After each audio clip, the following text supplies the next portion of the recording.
Welcome to the full button tutorial of the 2025 Toyota RAV4 LE all-wheel drive. This is the gas model, so it's a very simple car, but it still has a lot of buttons, so let's go over them. Let's begin. Like on all Toyotas now, this RAV4 comes with automatic down and up windows, which is one touch. So with a hard push or a hard pull, you can release, and the window goes up or down on its own. In front of those buttons is the button to lock the windows so passengers can't open them. Then we have the unlock and the lock button. Now you'll notice there's two little nubbies that you can feel for the lock button. And what's nice about that is you don't have to look down at the buttons to lock the doors. You can just feel for them, and it's the same on the key.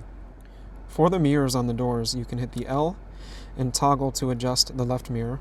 Then the R to toggle the right mirror. And then in the middle is the neutral position so you don't accidentally mess up your mirror adjustments. On the side, there's three levers. Well, two levers here and one in the front. The first lever is the recliner lever to recline your seat. The second one is a pump lever to raise yourself or lower yourself. Then the third lever is like a bar that you can pull and slide the seat forward or back. Just make sure it's clicked in. And then down below are the locks for the floor mats. So with a push and quarter turn, you can unlock the floor mat to get it out and clean it. But then you want to push and quarter turn and double check they're locked so the floor mat never slides under your brake pedal. Working our way up the dash, there's two levers here. The first lever towards the outside of the car is for the gas door, and the inside lever is for the hood latch to pop the hood.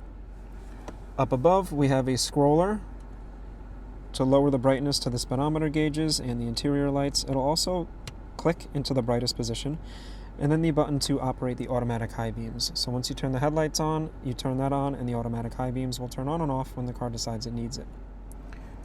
The steering wheel can be unlocked with this lever. You can telescope, you can also lower and raise it, and then once you find the right spot, you push this up to lock it back into place. The headlight stalk and the turn signal stalk is on the left. Off position is on the bottom, and next is daytime running lights, so this car does not have automatic headlights. The next position is parking lights, so you'll have no headlights or a dimmed headlight, and the taillights will light up, and interior buttons. Then this is the headlights. That's going to light up every light in the car, including the interior lights. If I tap this real quick and let go, I'll get 3 signals for the highway for merging. Very convenient. And for the stalk on the right, we have the wipers. So there's the intermittent phase, which there's no adjustment. Down again is low constant, and down again is high constant. For the rear wiper, I can go to intermittent or on constant. If I pull the stalk towards me, it'll wash the front windshield. If I push it away, it'll wash the back windshield.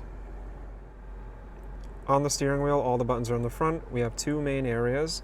On the left, there's the up, down, left, right, select, and back button, which operate the MID. That's the multi-information display, the screen in the middle there. That'll go through all the different menus. I can also answer and hang up calls with this button over here, or prompt the phone menu. The volume to the phone calls and music can be increased or decreased here, and you can do voice commands through the Toyota system with a quick push, or push and hold for Siri or the Google Assistant. On to the right, many of these buttons operate the cruise control. So to set the cruise control, you push the cruise control button. However, if you were to push and hold this, the little symbol on the Speedo cluster is going to change. The picture of the car goes away and the arrow moves to the left. But if you don't want constant speed cruise and you want the adaptive cruise, you push the button, hit set, and then you can increase speed or decrease speed. You can cancel here, or if you step on the brake, you can resume like that. When you're in cruise, you can change the following distance sensitivity with this button on the top here, and down below is the lane departure alert that also has the lane tracing assist. Below these, I have the mode button, which will do AM, FM, Bluetooth, or Sirius. If you push and hold, it'll pause the music. And then here I can go through the different songs or my presets on the AM and the FM radio. The Speedo cluster is a very easy reader. On the left is the tachometer, a little red symbol for my seatbelt not being on. Also a symbol that says park on the left. That means the parking brake is engaged. When you remove it out of park to reverse or drive, that goes away. But when you put it back in park, it re-engages, signified by it saying park in red. On the top right, I have the time. And on the very far right is the fuel level and the coolant temperature on the bottom right over there. Now, on this Speedo screen, which is the center screen, we have a nice big rainbow for an analog read of the speed. Inside of that is the MID, that's the multi-information display, which is coming next. On the bottom left, I have kilometers per hour, and it says park. You'll see when I go down to drive, it changes to D. Lets me know everywhere I am. The outside temp is on the bottom middle. Then I have the trip A, which also does the trip B and the odometer. There's a little stalk down here that I can push 7 miles on the car, I can push and hold to clear. Done. Simple. For the MID, I can use the arrows in the steering wheel to go through the different menus. So you'll see the icons on the bottom here. The leaf symbol is your economy menu. I can go up and down through the 2 different pages here. So I have my fuel economy average. Now don't judge this because it's a brand new car in the parking lot. It's never really been driven much, so I'm going to reset it by holding OK. There's my distance to empty on the top there. And then I have an eco indicator, so it's going to give me a little bar based on my throttle response to show me how economically I'm driving. To the right, I have the safety sense monitoring system letting me know which systems are active. And then down I have the compass, and sometimes it'll tell me which street I'm driving on. Over here is the music menu, so I can push OK for the source, and I can change the source right from the steering wheel. And over here is the information menu. So this has 3 pages. I have the trip distance and time, my individual tire pressure readout, the all-wheel drive monitor to see how much power each wheel is getting, and then back to the top. Here is the settings menu. So for the settings menu, you can change the settings for the Toyota Safety Sense system and some other things. So for example, the lane tracing assist, if I hold OK, I can change the lane centering on and off, the sensitivity, the sway warning if it thinks I'm driving tired, and the sway sensitivity as well. Now pushing the back button, I can go to pre-collision system. That's the feature that will stop for you if you're about to hit something or somebody. I can change the sensitivity or turn the system on and off. Blind spot monitor, I can turn on and off, or if I hold OK, I can change the brightness to the lights on the mirrors and change the sensitivity to the system. Rear cross traffic alert, that uses the blind spot sensors to basically give you a sequence of 4 beeps when it senses perpendicular movement, specifically cars. It's going to go dee-dee-dee-dee, dee-dee-dee-dee when you're in reverse. If you're backing out of a spot and there's someone coming on in an angle that you can't see, the car will see it for you and alert you, which is really nice. Road sign assist is going to read certain road signs and display them on the Speedo cluster. If I hold OK, I can adjust basically the way it notifies me when I'm going over the speed limit. And I can change how high over the speed limit it's going to alert me. And here's some vehicle settings. So the auto start stop feature, if I'm not a fan of that, there's a button down by the shifter to turn it off. But I can do standard or extended for those that do like that, especially if you're driving in a lot of traffic. That could save you some fuel economy for sure. The tire pressure warning system, I can set the pressure, change the wheel when I do a rotation. The rear seat reminder, when I turn the car off, if I don't like that, I can turn it off. And for scheduled maintenance, I can reset. Simple stuff here. Lastly are the meter settings. So I can change the language between these 3,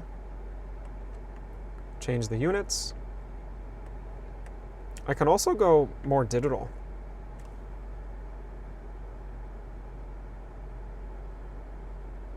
Pretty neat, right? Let me just zoom back in for you guys. A lot of people like the rainbow though, so let's go back to the rainbow. The eco indicator, this little green leaf pops up when you're driving economically. It does not mean you're in eco mode. It just promotes economic driving. You can turn that off, and I can kind of consolidate things and pick which menus even show. I can turn the MID off, just push the back button to get it back, and I can go back to default settings. Lastly, the warnings menu. So if the car needs air pressure, if it needs service, or if something a little more serious is going on, that little warning symbol that you saw there on the bottom right will light up orange, and it'll stay lit up all the time.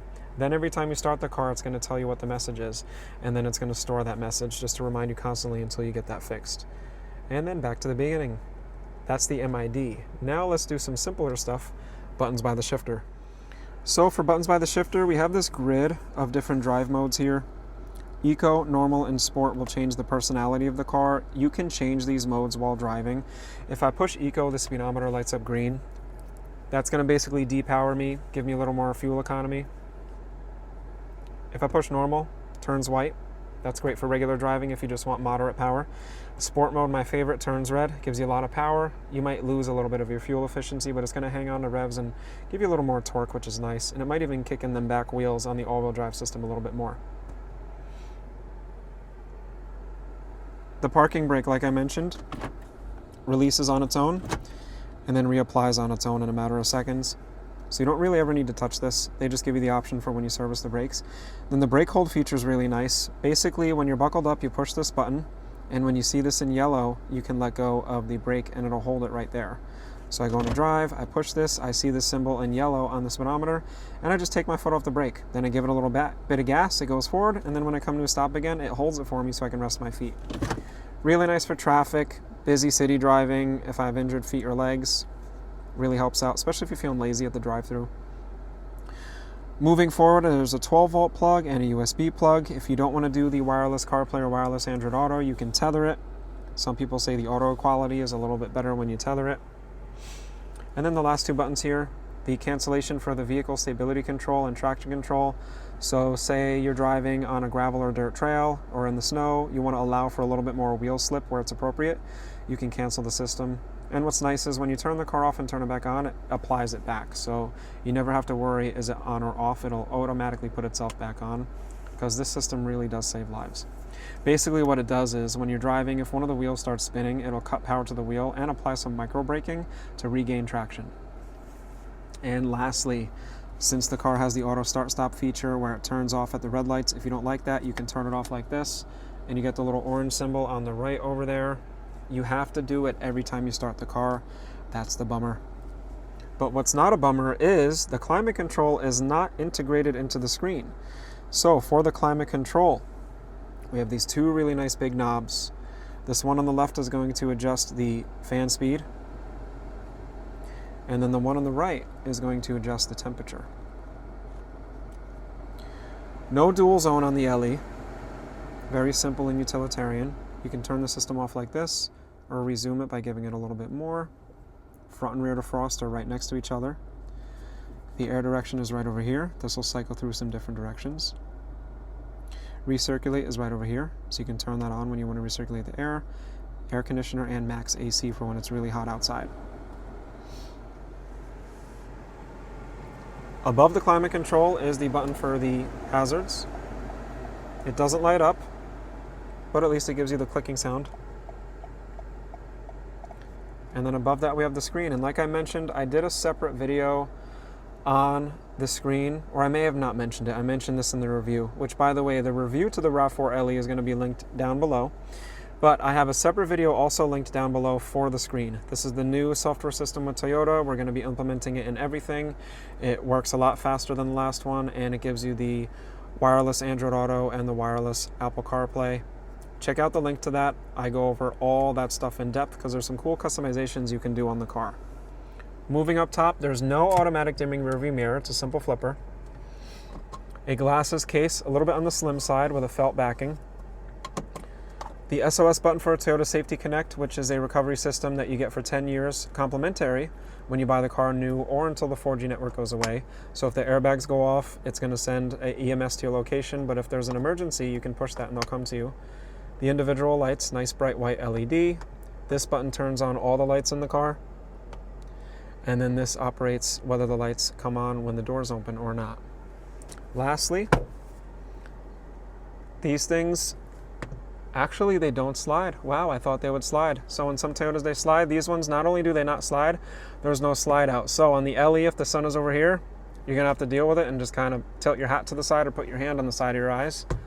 I learn something every day. But when you open this, you get an LED light. They used to give you the LED light here and give you the candle light there. Now we get the LED light all around, which is really nice. That was me going quick, trying to keep it concise, guys. Thank you so much for watching. If this helped you, please let me know down below and give the video a like. And please consider subscribing to my channel, because if you subscribe to the channel, it's going to help you see more of my Toyota content, which might pique some of your curiosity. And it's going to help me because it helps me by getting other people to see my videos that might enjoy my laid-back, in-depth tutorials. So with that said, thank you so much. If there's anything you needed me to go over deeper, please shout me out down in the comments, because you know that's where I can live. Great big shout out to my supporters, my subscribers. Thank you guys. I love you all. Thank you for supporting me since day one. With that said, I'll see you in the next video. This is Brian signing out. Peace.